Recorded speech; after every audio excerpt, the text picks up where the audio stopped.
দাজ্জালের নাম তো আপনারা শুনেছেন। ভয়ঙ্কর ডেঞ্জারাস একটা ক্যারেক্টার। পৃথিবীর শুরু থেকে শেষ পর্যন্ত এর চেয়ে বড় ফিতনা আসেনি, আসবেও না। দাজ্জালের ফিতনা। সে তার এক চোখ থাকবে, আরেক চোখ এরকম বন্ধ থাকবে, এখানে লেখা থাকবে কাফারা। কোনোভাবেই তাকে দমানো যাবে না, হত্যা করা যাবে না। আল্লাহ নবী ঈসা আলাইহিস সালাম তাকে হত্যা করবেন। তো যে ব্যক্তি সূরা কাহাফ তেলাওয়াত করবে, সূরা কাহাফের প্রথম 10 আয়াত বিশেষ করে মুখস্থ রাখবে, আল্লাহ তাআলা উসিমা মিন ফিতনাতিদ দাজ্জাল, দাজ্জালের ফিতনা থেকে তাকে বাঁচাবেন। সূরা কাহাফের মধ্যে একটা শব্দ আছে ওয়ালিয়াতালাত্তাফ। যারা কোরআন পড়েছেন দেখে থাকবেন, না দেখলে আজকে বাসায় যে দেখবেন, একটা শব্দ আছে ওয়ালিয়াতালাত্তাফ। দেখবেন কোরআনের মধ্যে এই শব্দটা বোল্ড করা, মোটা কালি দিয়ে লেখা, বোল্ড।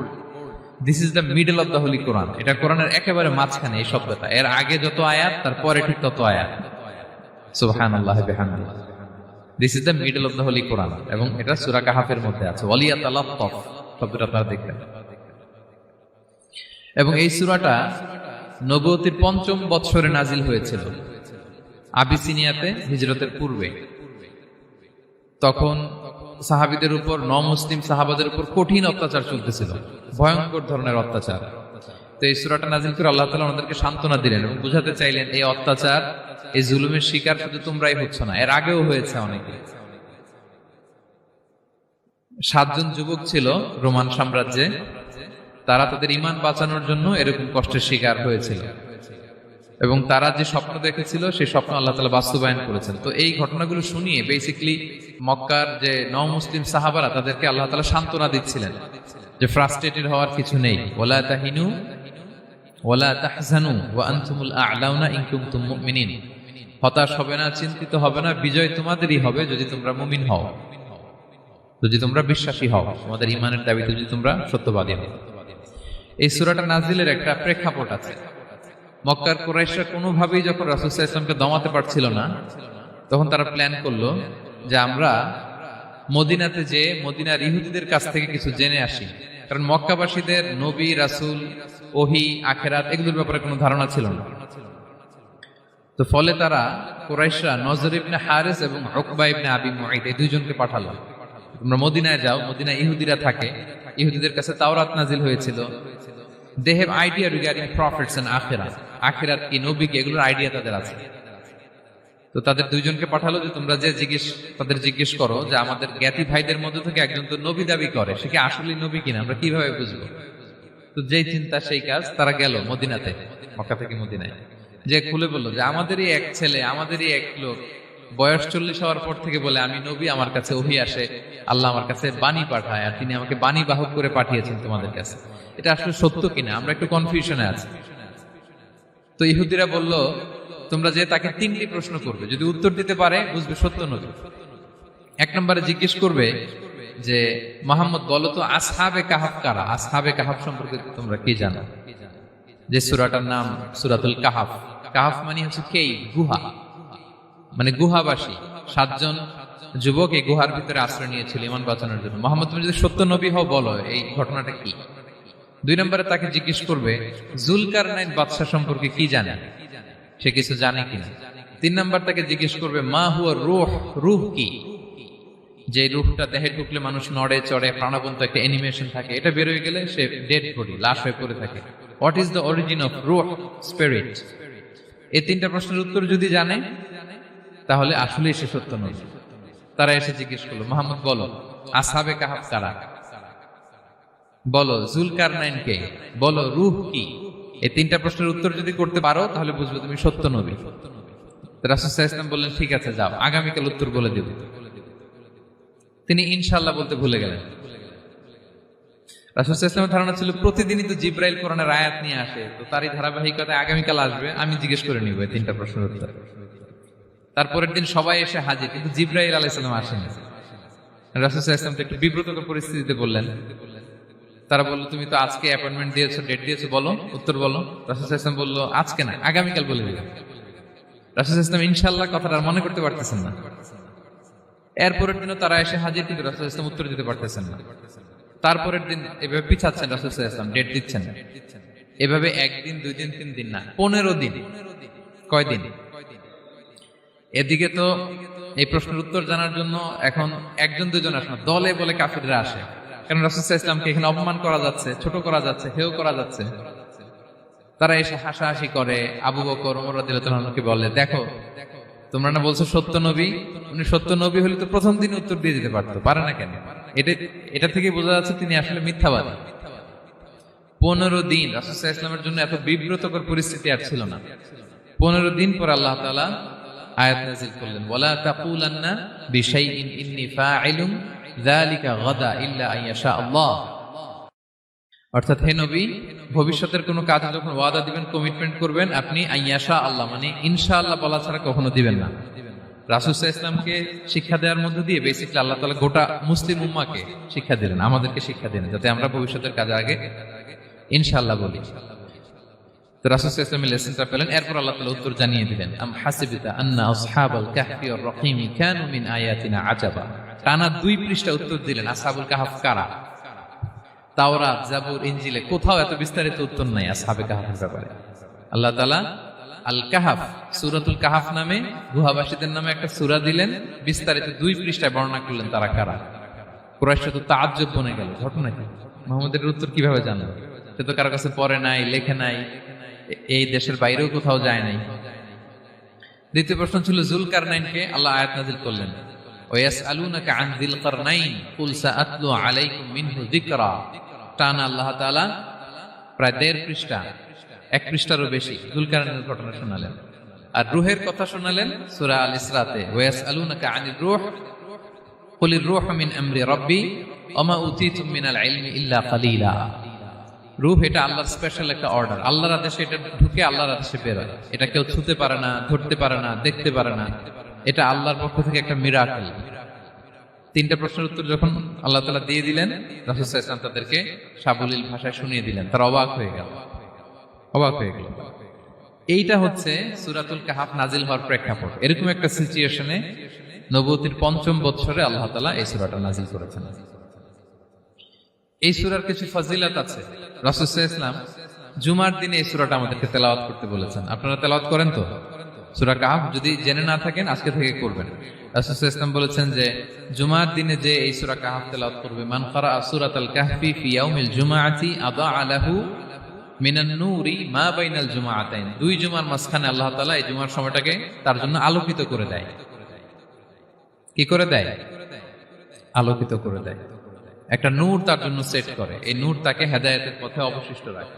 এটা হচ্ছে একটা। তাহলে জুমার দিন আমরা সূরা কাহাফ তেলাওয়াত করব, মনে করি এটা সুন্নাহ। জুমার দিনের সুন্নাহগুলোর মধ্যে থেকে একটা সুন্নাহ হচ্ছে সূরা কাহাফ তেলাওয়াত করা। আবার আরেকটা হাদিসে রাসূল সাল্লাল্লাহু আলাইহি ওয়াসাল্লাম বলেছেন, মান হাফিযা 10 আয়াতিন মিন আউয়ালি সূরাতিল কাহফি উসিমা মিন ফিতনাতিদ দাজ্জাল।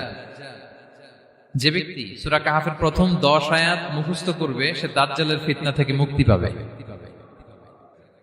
তা আমরা দাজ্জালের ফিতনা থেকে বাঁচতে চাই কি চাই না?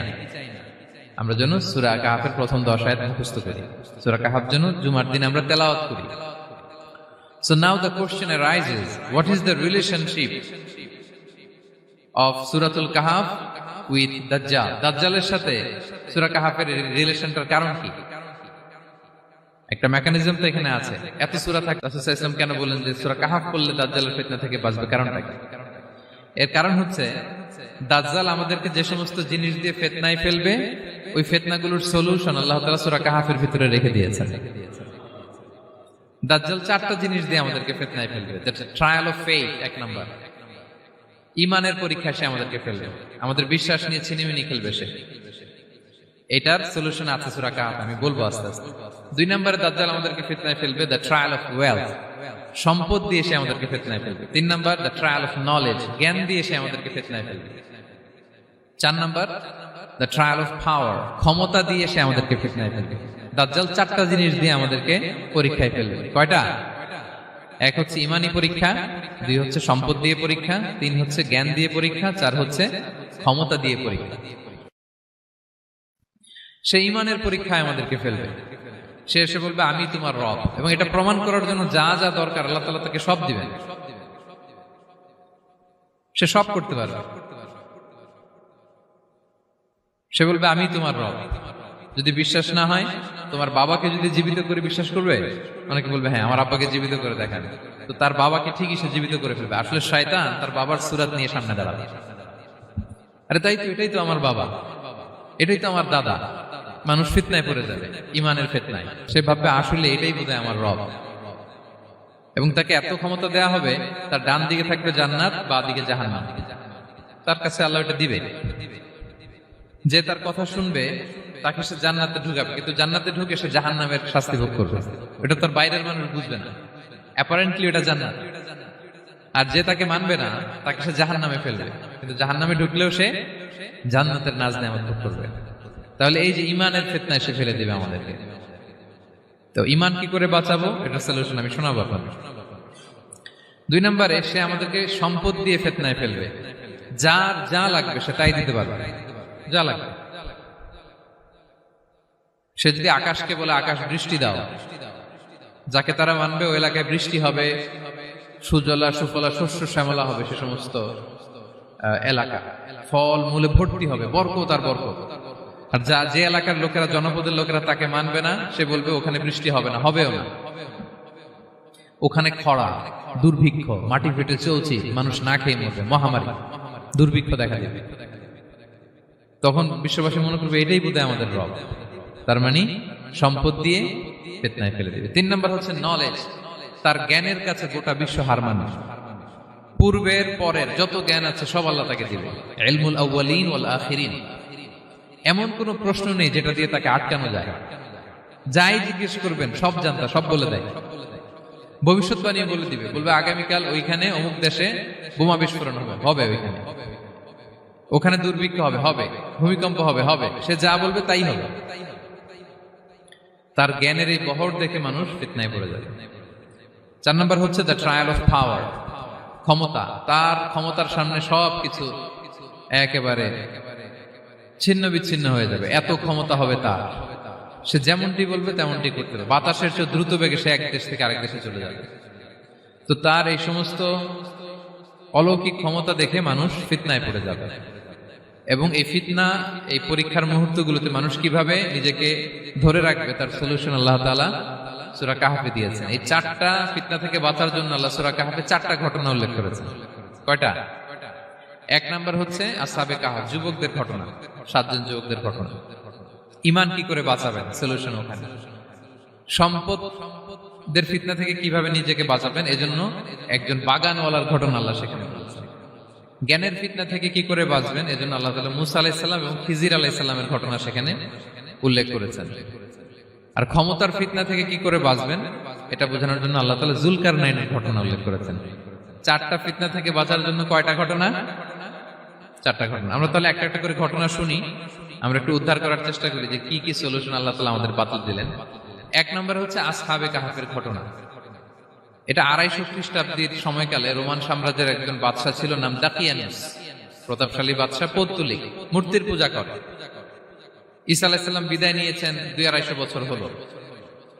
তো সব নবীর ধর্মই কিন্তু ইসলাম, যদিও আমরা নাসারা বলি, ইহুদি বলি, সব নবীদের ধর্মই কি ইসলাম। তো তিনি ছিলেন পৌত্তলিক, মূর্তির পূজা করত। আর তার এলাকায় কেউ যদি ঈসা আলাইহিস সালামের নাম নিত, আখিরাতে বিশ্বাস করত, আল্লাহ বিশ্বাস করত, তাদেরকে তারা পাথর মেরে হত্যা করত। এজন্য ভয়ে কেউ ঈসাই ধর্মে ঈমান আনত না, মানে ইসলামে ঈমান আনত না। এই রাজার ভয়ে সবাই মূর্তির পূজা করত। কিন্তু 7 জন যুবক ছিল, তারা স্রোতে গা ভাসিয়ে দেয়নি। স্রোতের বিপরীতে তারা ঈমান নিয়ে দাঁড়িয়েছে। তারা ঈসা আলাইহিস সালামের রেখে যাওয়া সত্য ধর্মের উপর ঈমান এনেছিল, আখিরাতে তারা বিশ্বাস করত। তো এই 7 জন যুবকের কথা ছড়াতে ছড়াতে রাজা দাকিয়ানুসের কাছে চলে যায়। উনি তো রেগে মেগে আগুন ডেকে পাঠালো 7 জনকে। তো তাদেরকে জিজ্ঞেস করলো, তোমরা কাকে মানো? বলতেছে এক আল্লাহকে মানি। সাহসী, খুবই সাহসী। বলতেছে তুমি কি জানো তোমরা কার সামনে কথা বলতেছো? আমি তো তোমাদেরকে মৃত্যুদণ্ড দিতে পারি। তারা বলে দেন, কিন্তু আমরা সব বিসর্জন দিলেও ঈমান বিসর্জন দিতে পারবো না। সুবহানাল্লাহ।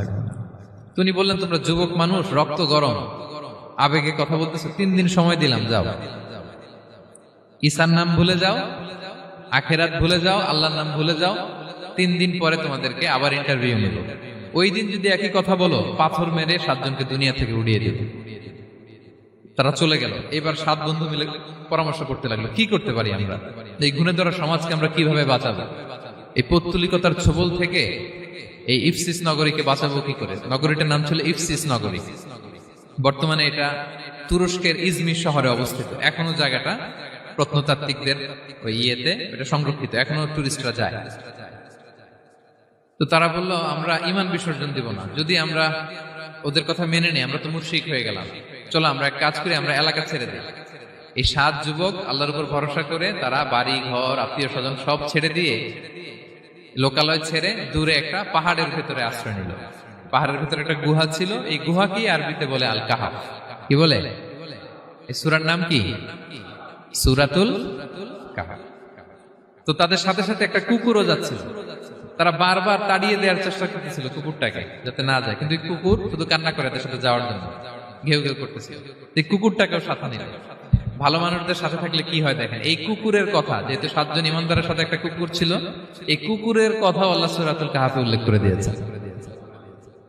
ওয়া কালবুহুম বাসিতুন যিরাআইহি বিল ওয়াসি। তো তারা ভিতরে গেল, যে প্রচন্ড ক্লান্ত, তারা ঘুমিয়ে পড়ল। কি করলো? এই এক ঘুমে আল্লাহ 309 বছর কাটাই দিলেন। কয়শো 9 বছর? 9 বছর ঘুম, সব ঘুম, প্রচন্ড ঘুম, ঘুম যেন আর কাটে না। 309 বছর পরে এরা জাগলো। এখন খুব ক্ষুধা, ঘুমে আর মোর ভাঙতেছে। আর একজন জিজ্ঞেস করতেছে, কি লম্বা সময় ঘুম দিলাম কোথায় আমরা? একজন বলতেছে, হ্যাঁ মনে সারাদিনই ঘুমাইছি আমরা। আরেকজন বলতেছে, না না সারাদিন না, দিনের কিছু অংশ হয়তো ঘুমাইছি। আসলে কয় বছর ঘুমাইছে? 309 বছর।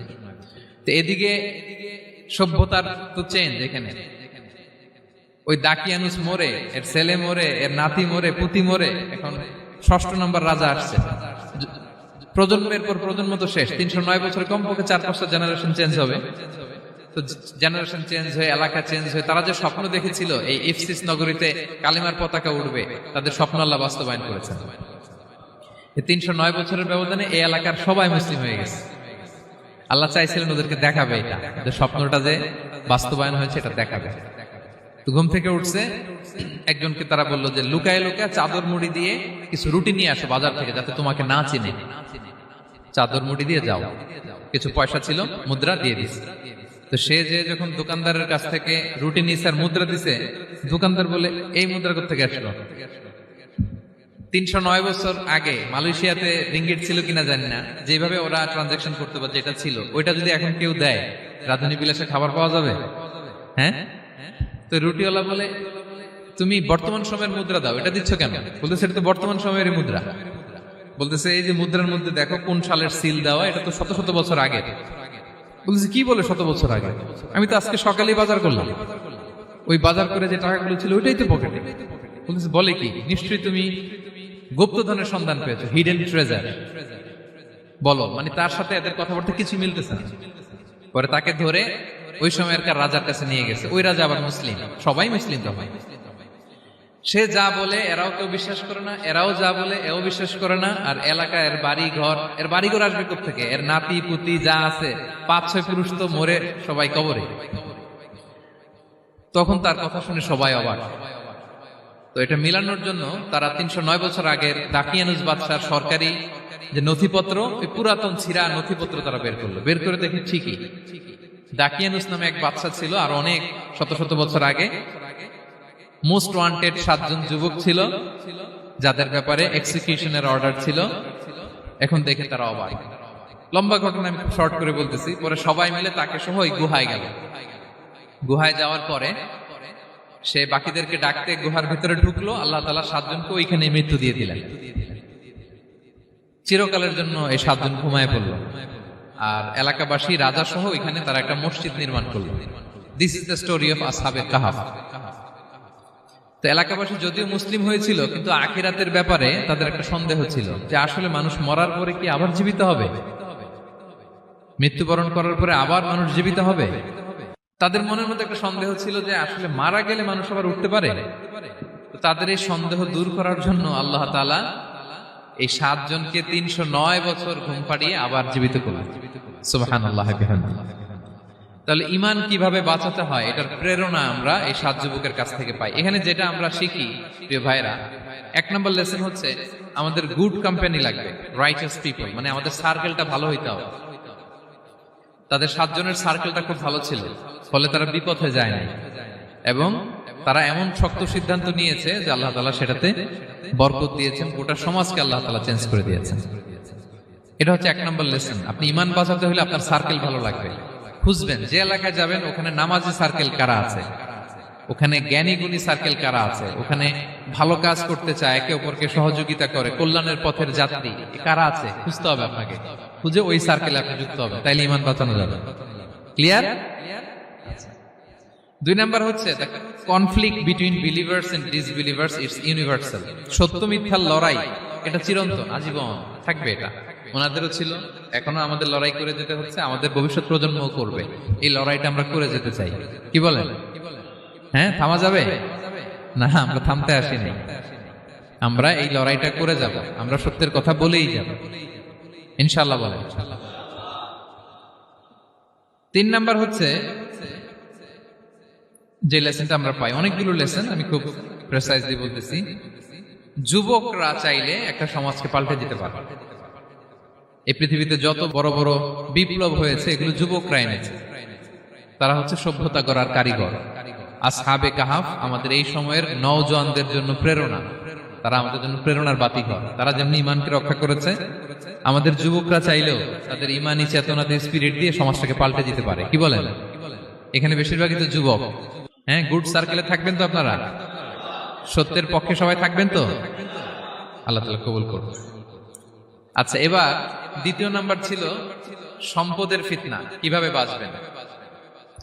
আসহাবে কাহাফের পরে সূরা কাহাফে আল্লাহ তাআলা একজন বাগানওয়ালার ঘটনা বলেছে। 2 জন বন্ধু, একজন একটু গরিব, সে বিশ্বাসী, আরেকজন ধনী, সে অবিশ্বাসী। তাকে আল্লাহ তাআলা বিশাল বড় খেজুরের বাগান আর আঙ্গুরের বাগান দিয়েছেন, বিশাল বড়, অনেক বড় বিজনেস ম্যাগনেট। তো এই সম্পদের অহংকার সে করত। সে প্রায় তার গরিব বন্ধুকে বলতো যে তোর চেয়ে আমার সম্পদও বেশি, সন্তানও বেশি, জনবল বেশি, লোকবল বেশি, অর্থবল বেশি, সব বেশি। অহংকারে তার পা মাটিতে পড়তো না। আর সে আখিরাতে অবিশ্বাস করত এবং সে বলতো যে এই সম্পদ আমারে বাঁচাবে, চিরকাল আমাকে স্মরণীয় করে রাখবে, এই সম্পদ কোনোদিন যাবে না। অনেক বড় বড় ধনীরা আছে, তারা এরকম মনে করে যে আমি এত বড় সিআইপি, হ্যাঁ, আমি এত বড় বিজনেস ম্যাগনেট, এই দিন বোধহয় আর চেঞ্জ হতে পারে না, আমার আজীবনই বোধহয় এত পাওয়ার থাকবে, এত সম্পদ থাকবে। এটা ভুল ধারণা। এটা কি ভুল ধারণা? এই যে তুরস্কে দুর্ভিক্ষ হইল না, আপনারা দেখছেন না যে অনেক সম্পদের মালিক বাড়ি ঘর ভেঙে রাস্তার ফকির। এখন ওই যে রিফিউজিদের জন্য যে খাবার আসছে ওখানে লাইনে দাঁড়াইছে, কারণ এখন লাইনে না দাঁড়ালে খাবারও তো মিলবে না। 1000 কোটি টাকার মালিক ছিল, ভেঙে চুরে সব শেষ। এখন রিলিফের নেওয়ার জন্য দুস্থদের কাতারে ওখানে দাঁড়াইছে, কারণ দাঁড়াইলেই কিছু খাবার পাওয়া যাবে, খিচুড়ি পাওয়া যাবে, তা না হলে তো খাবারটাও মিলবে না।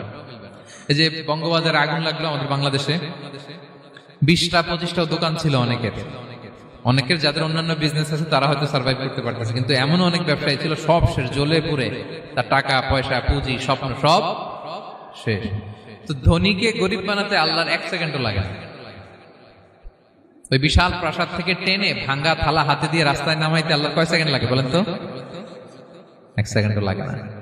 সো এই লেসনটা কিন্তু আমাদের নিতে হবে। এবং ওই ব্যক্তির নসিবে তাই ঘটেছিল। সে যখন অহংকার করতেছিল, আল্লাহ তাআলা আকাশ থেকে হুসবান একটা আগুন পাঠালেন। ওই আগুন এসে তার আঙ্গুরের বাগান, তার খেজুরের বাগান, বিশাল মাইলকে মাইল এই বাগান জ্বালিয়ে পুরো মুহূর্তের মধ্যে সারখার করে, এবং মুহূর্তের মধ্যে সে পথের ভিখারি, ফকির। এই ঘটনাটা এনে আল্লাহ তাআলা সম্পদশালীদেরকে রিমাইন্ডার দিলেন যে এই সম্পদের ফিতনায় তোমরা পড়ে যেও না। আমরা সম্পদশালী হলে বাস্তবতা অনেক সময় ভুলে যাই। সূরাতুল হুমাযাতে আল্লাহ তাআলা বলেন ইয়াহসাবু আন্না মালাহু আখলাদা। সম্পদশালীরা মনে করে এই সম্পদ আমাকে চিরকাল বাঁচিয়ে রাখবে, চিরকাল বোধহয় এই সম্পদ আমার হাতে থাকবে। না, এটা হাতের ময়লা, আজ আছে কাল নাই, যে কোনো সময় চলে যেতে পারে। এটা হচ্ছে ম্যাটেরিয়ালিস্টিক আউটলুক, বস্তুবাদী চিন্তা থেকে এই আমাদের ধনী ভাইদের এই সমস্যাটা হয়। ভোগবাদী চিন্তার প্রভাব আর কি। সম্পদ যখন হাতে থাকে ধরাকে সরাজ্ঞান করে, মনে করে যে সবই আমার কন্ট্রোলে। না, আপনারে ওই গরিবের কাতারে আনতে, ওই রিলিফের সম্পদ নেয়ার জন্য ওই লাইনে দাঁড় করাইতে আল্লাহর 1 সেকেন্ডও লাগে না। এটা খেয়াল রাখতে হবে। আমরা যখন প্রাইভেট কারে চড়ি, মাঝে মাঝে অনেকে এসে হাত পাতে, এদেরকে ছোট করা যাবে না। গল্পটা আল্লাহ ভিন্ন করতে আল্লাহর 1 সেকেন্ডও লাগে না। ওইদিকে আমি দাঁড়ায় হাত পাততাম আর উনি প্রাইভেট কারে বসে থাকতো। আল্লাহ চাইলে এরকম করতে পারতেন না? পারতেন। তো এখান থেকে আমাদের জন্য শিক্ষা হচ্ছে, সম্পদ এটা ক্ষণস্থায়ী, আজ আছে কাল নাই। এটা ক্ষণস্থায়ী, এটাকে এভারলাস্টিং মনে করা যাবে না। এভারলাস্টিং হচ্ছে আখিরাত। ওয়ালাল আখিরাতু খায়রুল লাকা মিনাল উলা, আখিরাত তোমার জন্য দুনিয়ার চেয়ে শ্রেষ্ঠ। এবং আল্লাহ তাআলা দৃষ্টান্ত একটা দিয়েছেন যে দুনিয়ার জীবনটা হচ্ছে কামা, ওই পানির মতো যেটা আনজালনাহু মিনাস সামা, আকাশ থেকে নাজিল করেছি। ওই পানি ক্ষেতের মধ্যে পড়ে ফসল, ফুল ফসল হয়েছে। এরপরে যখন ফসল কাটা হয়, ওই ক্ষেত খামার এগুলো তৃণলতা হয়ে যায়, ভুসির মতো হয়ে যায়। তখন বাতাসের ঝাপটায় একবার এদিকে যায়, একবার ওদিকে যায়। অনেক লম্বা উপমা, আমি সংক্ষেপে বললাম। তো শেষ আউটপুটটা হচ্ছে এটা, সম্পদ এটা মুহূর্তেই চলে যেতে পারে। সম্পদ উপার্জন জায়েজ আছে, মুসলিমরা সম্পদ উপার্জন করতে পারবে, কোনো অসুবিধা নাই। আপনি যদি ধনী হন এটা ভালো, ফলে আপনি যাকাত দিতে পারবেন, অসহায় দুস্থদের সহায়তা করতে পারবেন, কন্ট্রিবিউট করতে পারবেন। আপনি সম্পদ হাতের মুঠোয় নেবেন, কন্ট্রোল করবেন, কিন্তু এই দিকে স্থান দিবেন না। দ্যাটস ইট, তাহলেই হবে। আমরা সম্পদ কি করতে পারবো? উপার্জন করতে পারবো, কিন্তু হৃদয়ে স্থান দিতে পারবো না। হৃদয়ে স্থান থাকবে আখিরাতের। এই মাইন্ডসেট যদি আপনি গড়ে তোলেন, তাহলে সম্পদের ফিতনা আপনি কখনো করবেন না। এই পয়েন্টটা কি ক্লিয়ার সবার? ক্লিয়ার। 3 নাম্বার ফিতনা ছিল কিসের ফিতনা দেখি কে বলতে পারে? প্রথমটা হচ্ছে বিশ্বাস বা ইমানের ফিতনা, 2 নাম্বার হচ্ছে সম্পদের ফিতনা, 3 নাম্বার জ্ঞানের ফিতনা। জ্ঞানেরও কিন্তু ইলমেরও একটা গরম আছে। যার ইলম আছে তার মধ্যে এই সমস্যাটা কাজ করে। সেটার জন্য আল্লাহ তাআলা মুসা আলাইহিস সালাম, খিজির আলাইহিস সালামের ঘটনা বলেন। আমি খুব সংক্ষেপে বলবো, সময় কম। মুসা আলাইহিস সালাম হচ্ছে বনি ইসরাইলের নবী, আর খিজির আলাইহিস সালাম কেউ বলেছেন নবী, কেউ বলেছেন আল্লাহর ওলি। আসলে আরবিতে ওনার নাম খদির, আমরা বাংলায় বলি খিজির। খদির মানে সবুজ। উনি যে কোনো জায়গায় বসলে ওখানে মরা গাছ, লতা পাতা এগুলো সবুজ হয়ে যেত। অনুর্বর এলাকার উপর দিয়ে হেঁটে গেলে ওটা উর্বর হয়ে যেত। তো মুসা আলাইহিস সালাম একবার ওয়াজ করতেছেন এইভাবে বনি ইসরাইলের সামনে, খুতবা দিচ্ছেন। হঠাৎ এক লোক দাঁড়ায় বলে, ইয়া নবী আল্লাহ, মান আ'লামু ফিল আরদ, বর্তমান পৃথিবীতে সবচেয়ে জ্ঞানী কে? মুসা আলাইহিস সালাম বলেন, ফাকালা আনা, আমি। কি বললেন?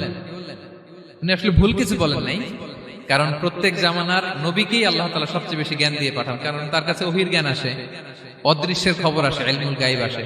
কিন্তু এই উত্তরটা আল্লাহ তাআলার পছন্দ হয় না।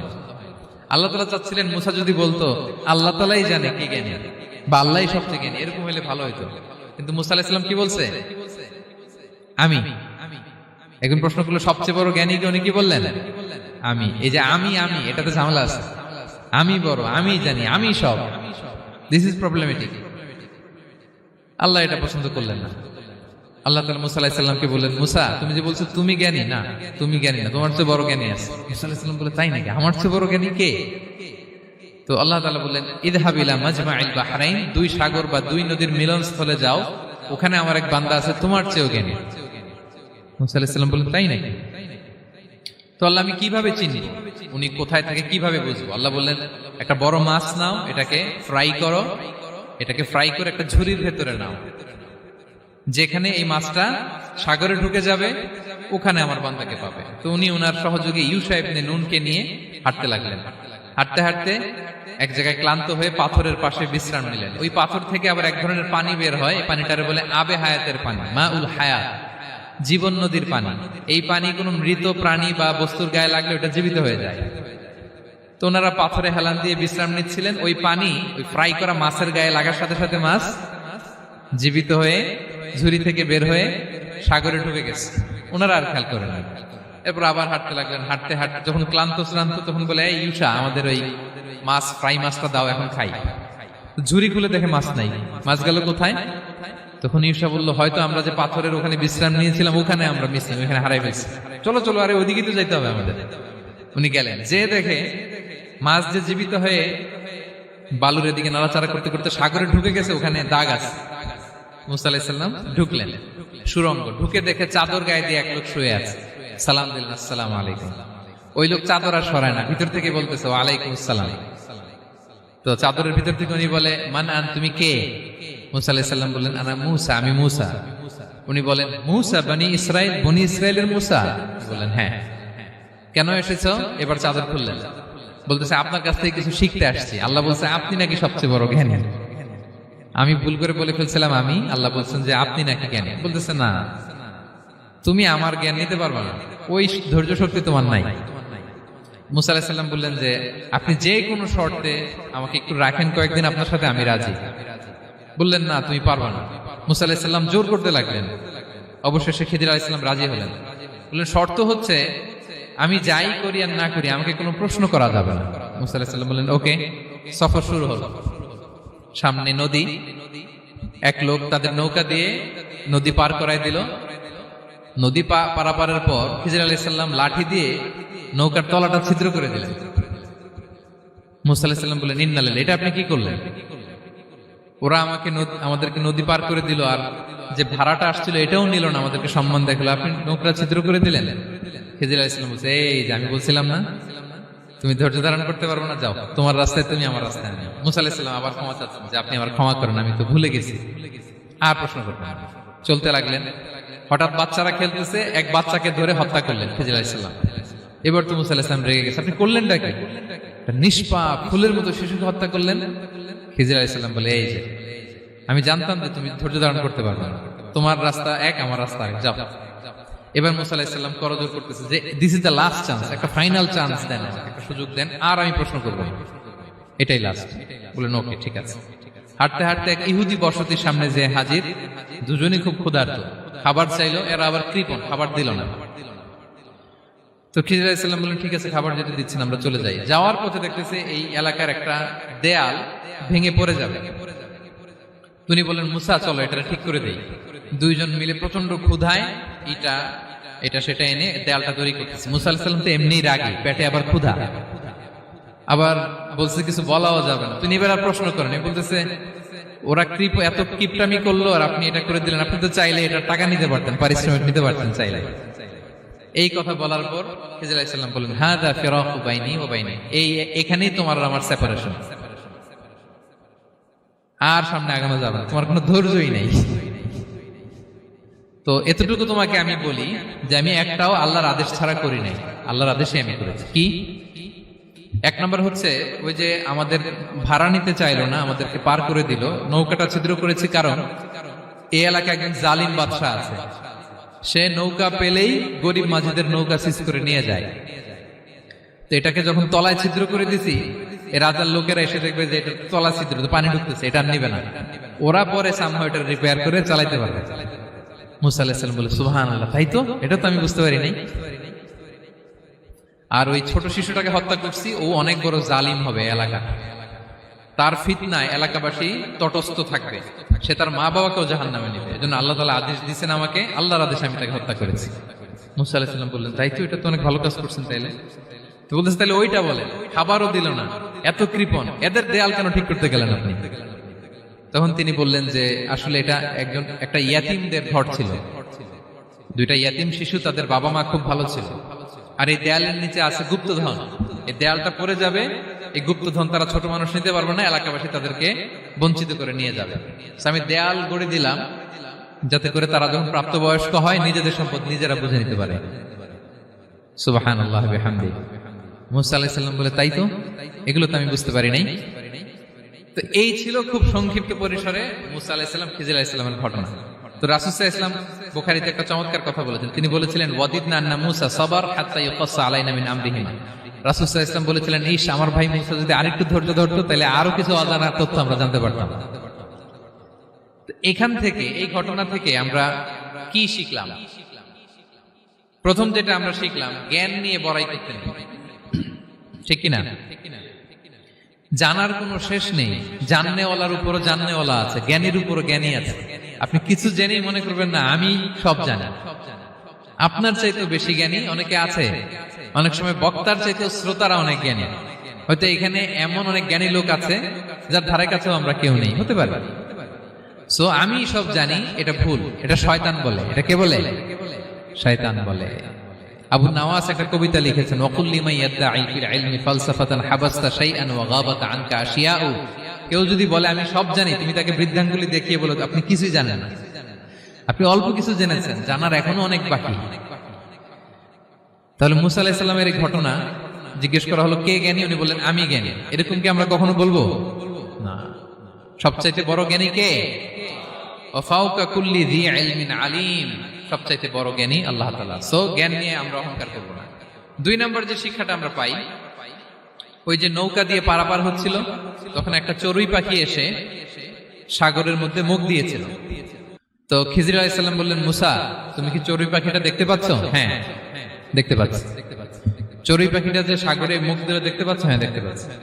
তখন খিজির আলাইহিস সালাম বললেন, চড়ুই পাখিটা সাগরে মুখ দিয়ে পানি খাওয়ার পরে চড়ুই পাখির ঠোঁটে বা চঞ্চুতে যতটুকু পানি লেগে আছে, এই পানিটা হচ্ছে তোমার আমার এবং মহাবিশ্বের আমাদের সকলের জ্ঞান, আর এই মহাসাগরের সকল পানি হচ্ছে আল্লাহ তাআলার জ্ঞান। আল্লাহ তাআলা বলেছেন, ওমা উতিতুম মিনাল ইলমি ইল্লা কালিলা, আমি তোমাদেরকে একেবারে অল্প জ্ঞান দিয়েছি, একেবারে অল্প। এই রহস্যে ঘেরা এই মহাবিশ্বের অনেক কিছু আমাদের অজানা প্রিয় ভাইরা, আমরা অনেক কিছু জানি না, আমাদের এই লিমিটেড নলেজে এগুলো ধরে না, তারপর আমরা জ্ঞানের বড়াই করি।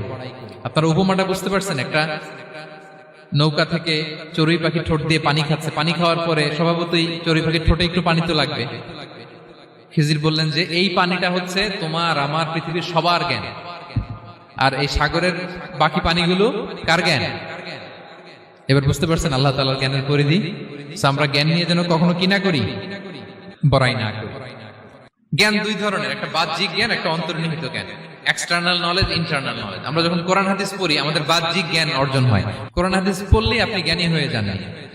এটা কোরআন হাদিস পড়তে হয়, এটা ডাইজেস্ট করতে হয়, এটার উপর আমল করতে হয়। এই জ্ঞান অর্জন শেষে এরপরে আল্লাহর প্রিয় বান্দাদেরকে আল্লাহ অন্তরে ইলমের নূর দেন, ইলহাম দেন। That is the knowledge, that is the pure knowledge. আপনি হাফেজে কোরআন হয়ে ভাবেন না আপনি সব জানেন, আপনি বুখারী মুখস্থ করে ভাবেন না সব জানেন। এই সব জ্ঞান অর্জন করার পরে ইলমের নূর হাসিল হয়, সেটা আল্লাহ সবারে দেয় না। সো এই অন্তর্নিহিত জ্ঞান, দূরদৃষ্টি, farsightedness, that is the pure knowledge. এটার জন্য বছরের পর বছর, যুগের পর যুগ সাধনা করতে হয়। সেটার জন্য এই জ্ঞান অর্জনের জন্য 3টা জিনিস করতে হয় ইলমের নূর অর্জনের জন্য। কয়টা? 1 হচ্ছে বিনয়, 2 হচ্ছে সফর, 3 হচ্ছে সবর। আবার বলি, 1 হচ্ছে বিনয়, 2 হচ্ছে সফর, 3 হচ্ছে সবর। আল্লাহ তাআলা আল্লাহর নবীকে তাওরাত দেওয়ার পরেও আরো ট্রেনিং সেশন করাইছেন খিজির আলাইহিস সালামের কাছে। যাও ওনার কাছে গেলে তুমি ছোট হবা, নত হবা। জ্ঞান যদি আমি নিতে চাই আমাকে ছোট হইতে হবে। ধরেন একটা গ্লাস থেকে একটা খালি গ্লাসে পানি ঢালবো, তো যেটাতে নেওয়া হবে এটা উপরে থাকলে হবে? যেই গ্লাসটার মধ্যে পানি আছে এটা উপরে থাকবে, ওইটা ব্ল্যাঙ্ক গ্লাসের মধ্যে পড়বে। আপনি নলেজ ইলম নিতে চাইলে আপনাকে নিচে থাকতে হবে, উনি উপরে থাকবে। আপনার শায়েখ আপনাকে দিবে, আপনার উস্তাদ আপনাকে দিবে, আপনার মুর্শিদ আপনাকে দিবে। বুঝতে পেরেছেন? তাহলে আমাদেরকে হাম্বলনেস লাগবে। শিখতে হইলে হাম্বল হইতে হয়, বিনয়ী হইতে হয়। আচ্ছা, 2 নাম্বার সফর করতে হয়। এটা আল্লাহ মুসা আলাইহিস সালামকে দিয়ে করাইছেন, যাও পিছে পিছে উস্তাদের পিছে পিছে ঘুরো। তো এজন্য সফর করতে হয়। এখন ঘরে বসে অনেক কিছু জানা গেল, উস্তাদের সান্নিধ্য লাগে, সফর করতে হয়। আমাদের ক্লাসিক আলেমরা হাদিস কালেকশনের জন্য শহরকে শহর সফর করতেন। এখনো আমাদের আলেমরা দেওবন্দে যায়, মিশরে যায়, মদিনায় যায়। এখানকার মালয়েশিয়ান স্টুডেন্টরাও দেশে বিদেশে যে নলেজ অর্জন করে। সফর আপনাকে লাগবে। তাহলে বিনয়, সফর, 3 নম্বরে কি? সবর। ধৈর্যশীল হইতে হবে। দেখেন মুসা আলাইহিস সালাম বারবার প্রশ্ন করে ফেলতেছেন, বারবার ওয়াদা ভঙ্গ করতেছেন। এরকম করলে হবে না, ধৈর্য লাগবে। ধৈর্যের বলে বলিয়ান হলে তখনই আপনার মধ্যে ইলম আসবে। তাহলে জ্ঞানের ফিতনায় পড়ার আর আমাদের কোনো সম্ভাবনা আছে? আমরা বিনয়ী হব, আমরা জ্ঞান আল্লাহর দিকে ফিরাই দেব। আমরা বলবো উনি সবচেয়ে ভালো জানেন। পারা যাবে তো ইনশাআল্লাহ? আচ্ছা, আমি একেবারে শেষ পর্যায়ে চলে আসছি, 2 মিনিটের মধ্যে শেষ করে দিচ্ছি। 3 নাম্বার ছিল কিসের ফিতনা? 4 নাম্বার ক্ষমতার ফিতনা। এই ফিতনা থেকে বাঁচার জন্য সর্বশেষ আল্লাহ তাআলা যুলকারনাইনের ঘটনা বলেছেন। অনেক বড় বাদশা ছিলেন, পৃথিবীতে 4 জন বাদশা গোটা বিশ্ব শাসন করেছেন। 2 জন কাফির, 2 জন মুমিন। কাফির একজন হচ্ছে নমরুদ, যিনি ইব্রাহিম আলাইহিস সালামকে আগুনে ফেলেছিলেন। আরেকজন হচ্ছে বখতে নাসার, যাকে ইংরেজিতে বলে নেবুচারনেজার দ্য সেকেন্ড, দ্বিতীয় নেবুচারনেজার। তারা কোনো নির্দিষ্ট এরিয়ার বাউন্ডারির বাদশা না, গোটা বিশ্বের বাদশা ছিলেন। এই 2 জন কাফির। আর 2 জন বাদশা ছিলেন গোটা বিশ্বকে শাসন করেছেন, তারা ছিলেন মুমিন। একজন হচ্ছে সুলাইমান আলাইহিস সালাম, আল্লাহর নবী। আরেকজন হচ্ছে এই জুলকারনাইন, গোটা বিশ্ব শাসন করেছেন, প্রাচ্য থেকে পাশ্চাত্য সব জায়গায় তিনি গিয়েছেন, ইসলামের বাণী প্রচার করেছেন, জালিমদেরকে শায়েস্তা করেছেন। তো এরকম দিক বিদিক তিনি জয় করতেছিলেন। অনেকে জুলকারনাইনকে আলেকজান্ডার দ্য গ্রেটের সাথে গুলিয়ে ফেলে না। ম্যাসিডোনিয়াতে যে আলেকজান্ডার দ্য গ্রেট ছিল, উনি আর জুলকারনাইন এক নন। জুলকারনাইন হচ্ছে আল্লাহ তাআলার প্রিয় একজন বান্দা, অনেক বড় সাহসী বীর পুরুষ ছিলেন, গোটা বিশ্বে ইসলাম প্রচার করেছেন। করতে করতে করতে করতে অনেক বড় ঘটনা, আমি সব শেষের ঘটনাটা বলি। উনি জর্জিয়া, বর্তমান যে জর্জিয়ার তিবলিসি এরিয়া, এখানে এসে একটা এলাকার সন্ধান পেলেন, যারা ওনাকে এসে বলল যে এখানে একটা জঙ্গলি গ্রুপ আছে যাদের নাম ইয়াজুজ মাজুজ, তারা এসে আমাদের উপর হামলা করে। হে জুলকারনাইন, আমরা আপনাকে ট্যাক্স কালেক্ট করে দিচ্ছি, আপনি তাদের মাঝে আর আমাদের মাঝে একটা প্রাচীর তৈরি করে দেন। আপনারা ইয়াজুজ মাজুজের নাম শুনেছেন না? ইংরেজিতে বলে গগ ম্যাগগ। নূহ আলাইহিস সালামের 4 সন্তান ছিল, হাম, সাম, ইয়াফাস, কানাআন। এই ইয়াফাসের বংশধর হচ্ছে ইয়াজুজ মাজুজ, জঙ্গলি, হাজার হাজার শুধু বংশ বিস্তার করে। তারা এসে লোকালয়ে মানুষের উপর আক্রমণ করে, তাদের গবাদি পশু এগুলো ছিনিয়ে নেয়, ফলমূল খেয়ে ফেলে। তো জুলকারনাইন বাদশার কাছে যখন বিচার দেওয়া হলো, উনি বললেন ঠিক আছে, তোমাদের ট্যাক্স দেয়া লাগবে না, তোমরা শারীরিক পরিশ্রম করে আমাকে সাহায্য করো। তো উনি বর্তমানে হচ্ছে এক পাশে কৃষ্ণ সাগর, ব্ল্যাক সি, আরেকদিকে কাস্পিয়ান হ্রদ বা কাস্পিয়ান সাগর, এর মাঝখানে 1200 কিলোমিটার লম্বা মাউন্টেন রেঞ্জ, পাহাড়ি এরিয়া, আপনারা গুগলে দেখবেন।